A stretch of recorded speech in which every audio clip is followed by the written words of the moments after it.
जय द्वारकाधीश, जय काल भैरव, जय मेलडी माँ, greetings and welcome to me and you tarot. ठीक है भाई, आज का हमारा टॉपिक है दिल की बातें, प्लेन दिल की बातें। ओके तो ये है हमारा topic and we got you so here. ये है oracle tarot. Whenever I smile, you can consider कि मुझे कितना अच्छा लगता है रीडिंग करना। मैं हमेशा हंसता रहता हूँ, मुझे अच्छा लगता है, बहुत अच्छा लगता है।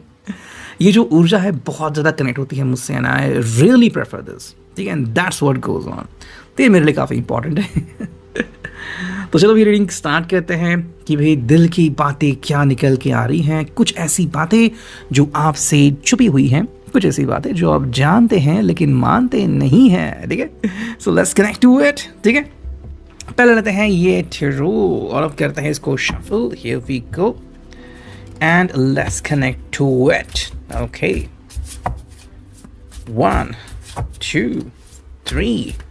ओके, शफल किया हमने यहाँ पे एंड अब हम करते हैं मैनुअल कार्ड्स का सिलेक्शन। 1 ओके 2 3 4 5। सिर्फ 5 कार्ड आ गए हैं तो हम सिर्फ 5 कार्ड के साथ ही रीडिंग करेंगे ऑफ द टेरो।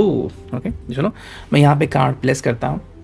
आप कुड सी दैट। ठीक है, आपको शायद ये दिख रहा है सही तरीके से। So let's connect to it.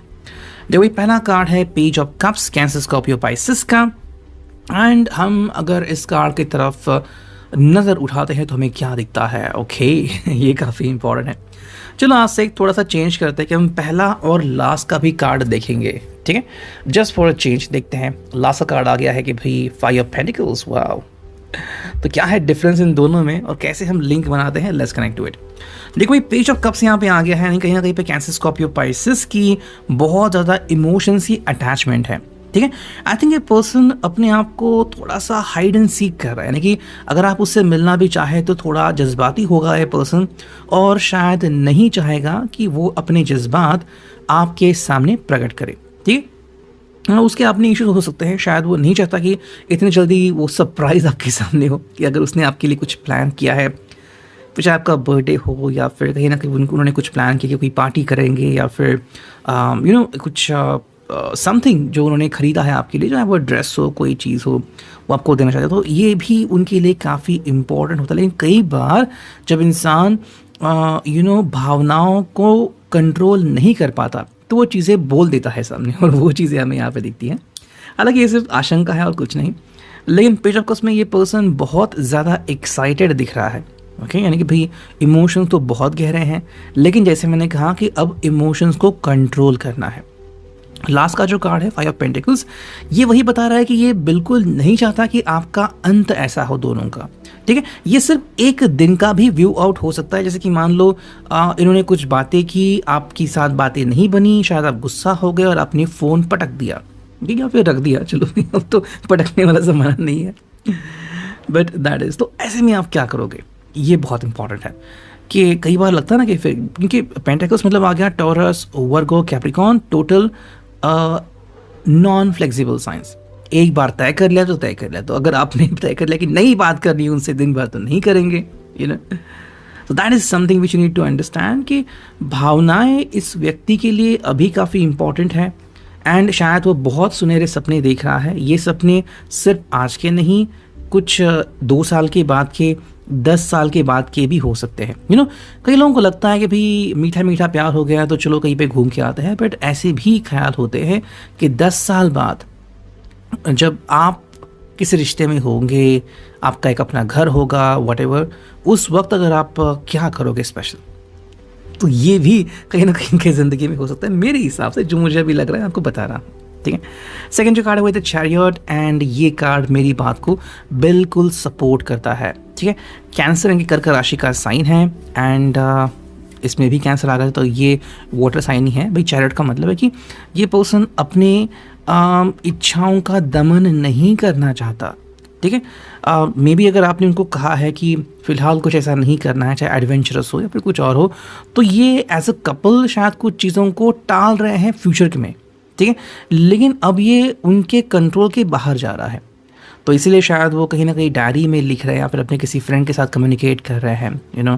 May be बहुत सारी इच्छाएं उनकी, और वो आपके साथ वो बांटना चाहता है, लेकिन ये तब मुमकिन होगा जब आप उनको समझोगे। कुछ ऐसी ही बातें हो सकती है कि जहाँ पे आपको आपत्ति हो कि अरे भाई ऐसे तुम कैसे मुझे कंसिडर कर सकते हो, that I am ready with you and likewise. तो वो चीज़ें भी जाननी काफ़ी इंपॉर्टेंट है। देखो भाई, हर एक का मन होता है, हमें नहीं पता कि हर किसी का मन क्या चाहता है। किसी का मन शायद कह सकता है कि नहीं मुझे अभी रोना है, किसी का मन कह सकता है कि मैं तो बहुत खुश हूँ। लेकिन जब ये दो मन मिलते हैं तो दोनों क्या डिसाइड करते हैं, इसमें सेक्रीफाइस आ गया, प्यार आ गया, लव आ गया, सब कुछ आ गया। कि ट्रायंगल, स्क्वायर, सर्कल सब कुछ आता है, उसी को तो हम प्यार कहते हैं। बहुत डिफिकल्ट होता है इसको हैंडल करना। तो जो कार्ड है वो एक क्वीन ऑफ वॉन्ड्स। अब देखो ये सब पानी के कार्ड्स हैं और अब आ गया वॉन्ड्स की फायर साइन, आग, अग्नि। क्या है इसका मतलब? भाई क्वीन ऑफ वॉन्ड्स में एक टेम्पटेशन बहुत होता है। ठीक है, टेम्पटेशन मतलब अगर अब आपको एक एग्जांपल दूँ तो मान लो कि चाहे आप अपने आप को एज पर जेंडर, ठीक है, जैसे कि मान लो you are guy and likewise, तो शायद आपको इलेक्ट्रॉनिक आइटम्स खरीदने हैं या फिर नया फ़ोन आ गया तो उसके ऊपर डिस्काउंट मिल रहा है, तो आप क्या करोगे, कितना अटेम्प्ट करोगे? एंड एग्जैक्ट वही अमाउंट आपके क्रेडिट कार्ड में भी है, तो व्हाट विल यू डू? अगर if you are girl and likewise woman, so अगर हम ये कहें कि कहीं ना कहीं आपके लिए बैग्स का सेल लगा है या फिर कपड़ों का सेल लगा और बहुत ही शानदार कीमत में आपको कपड़े मिल रहे हैं, वो भी बहुत अच्छे क्वालिटी के, so what will you do? तो वो चीज़ यहाँ पे होती है, टेम्पटेशन बहुत हो रहा है यहाँ पे। तो फायर से यहाँ पे क्या कर रहा है ना कि टेम्प्ट कर रहा है। तो कहीं ना कहीं हमने देखा, देखो जो लास्ट वाला कार्ड है वो क्या है कार्ड कि मुझे टेम्प्ट नहीं होना, मुझे चुप्पी साधे रखनी है। लेकिन ये दो जो कार्ड है ये दर्शा रहा है कि ये अंदर से बौखला गया है, ये अभी और ज़्यादा रुक नहीं सकता, ये ज़रूर चाहता है कि वो आपसे कम्युनिकेट करें और अपनी दिल की बात आपको बताए। ठीक है, फोर्थ जो कार्ड आ गया है वो है द लवर्स एंड फिफ्थ वाला कार्ड तो मैंने एक्सप्लेन किया ही है, जो कि है फाइव ऑफ पेंटिकल्स। अब हम अगर इन दो कार्ड को देखते हैं तो क्या नतीजा निकलता है वो देखते हैं। काफ़ी यूनिक रहा आज का रीडिंग, क्योंकि मैं हर बार फिफ्थ कार्ड कनेक्ट कर रहा हूँ लास्ट वाला कार्ड। द लवर्स में जेमिनाई साइन आता है ना, Gemini, Libra, Aquarius, air sign, हवा तत्व आ गया। तो चारों तत्व यहाँ पे आ चुके हैं।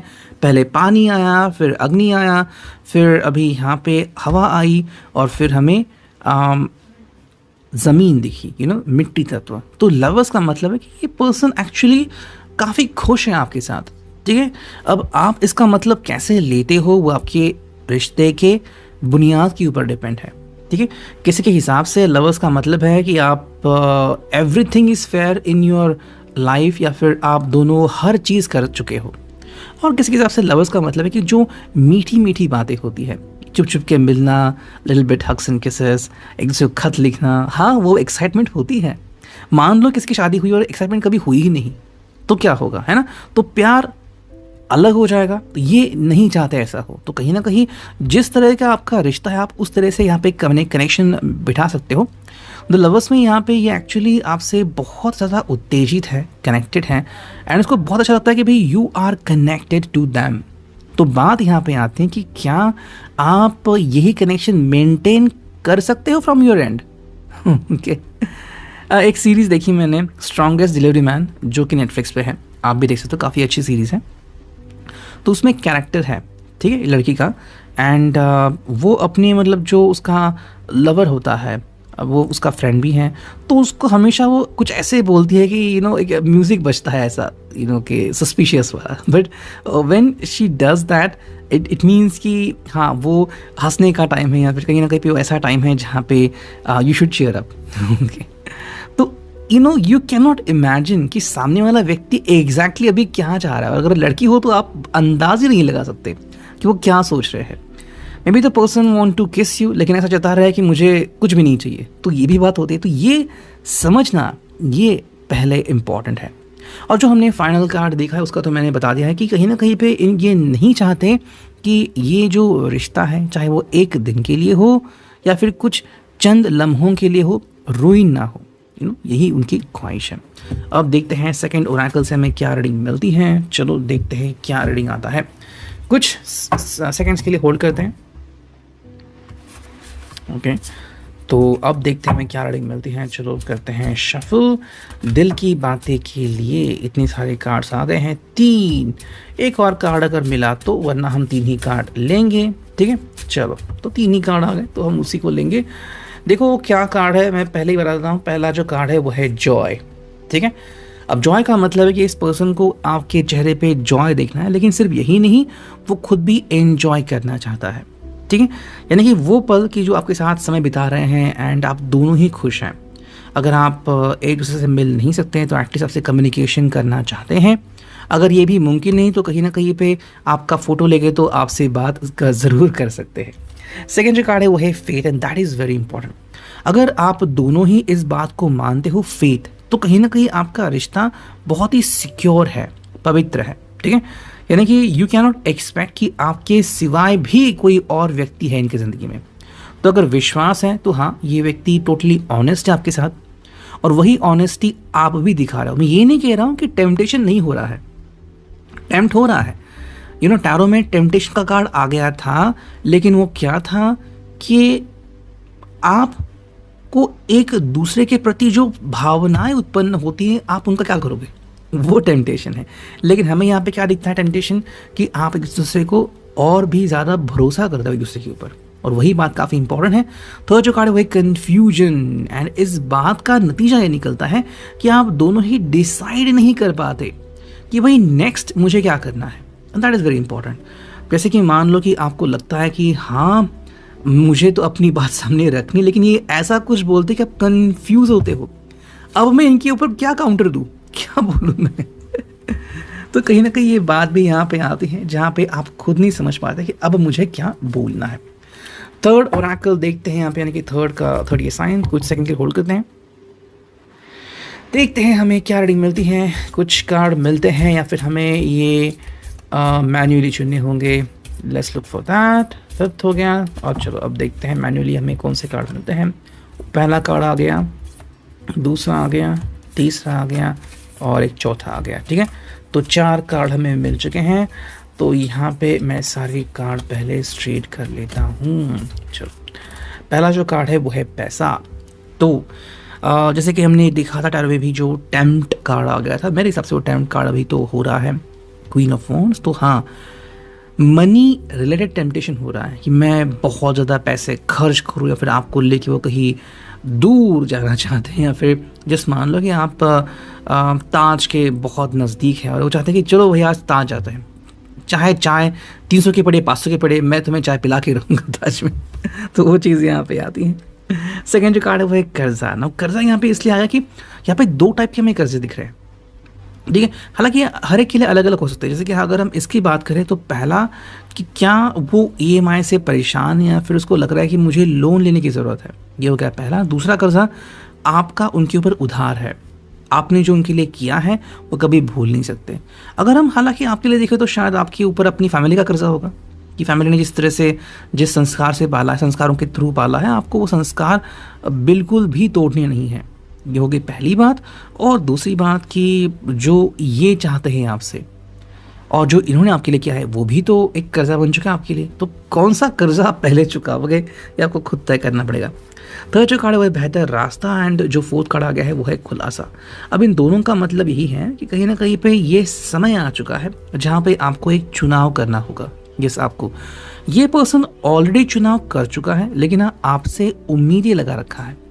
मान लो अगर आपने चुनाव पहले कर दिया तो आप अपनी सारी बातें इनके साथ शेयर कर सकते हैं और आपके कारण ये भी निर्णय ले सकते हैं। लेकिन जो मैंने क्या कहा, खुलासा करने का मतलब ये नहीं है कि भी आपने 100% क्लेम कर दिया, ओके, लेकिन एटलीस्ट आपके मन में क्या चल रहा है वो आप इनके साथ शेयर कर सकते हो, ठीक है। तो इससे आपको इनका भी अंदाज़ा आ जाएगा।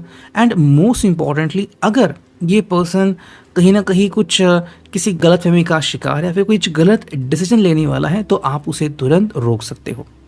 मैं ये नहीं कह रहा कि सब बातें उनके साथ आप शेयर करो, कुछ बातें सीक्रेट आपके लिए भी होती हैं, लेकिन जो आपको लगता है कि मुझे शेयर करनी चाहिए वो आप ज़रूर शेयर कर सकते हो। इधर reading, I hope it will resonate. Thank you.